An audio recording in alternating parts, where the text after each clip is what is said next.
Mumbai 1960s. City నిద్రపోకుండా ఉండేది. కానీ ఒకడొచ్చాడు, భయం పుట్టించాడు. వాడెవడు?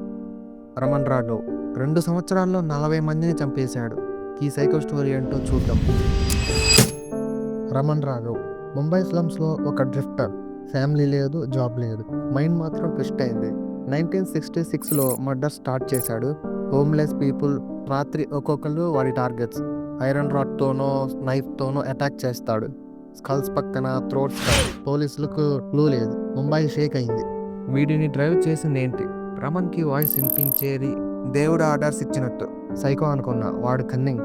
రాత్రి విక్టిమ్స్ని ఫాలో చేసేవాడు. మిడ్ నైట్స్లో స్ట్రైక్, వ్యానిష్. రిమోర్స్ లేదు, భయం లేదు. వాడికి కిల్లింగ్ గేమ్ లాంటివి. 1968లో వాడికి లక్ బాగుందనుకుంటా. కానిస్టేబుల్ అక్కడ రమణ్ని రాడ్తో చూశాడు, అంతే. అరెస్ట్ చేశారు. వాడు రెసిస్ట్ కూడా చేయలేదు. షాక్ ఏంటంటే 41 మర్డర్స్ కన్ఫెస్ చేశాడు నేనే చేశానని.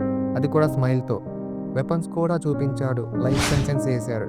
1995లో రమణ్ చనిపోయాడు. కానీ ముంబై ఇప్పటికీ భయం మర్చిపోలేదు. అలాగా ముంబైని హాంట్ చేసిన గోస్టా, సైకోనా, ఈవిలా?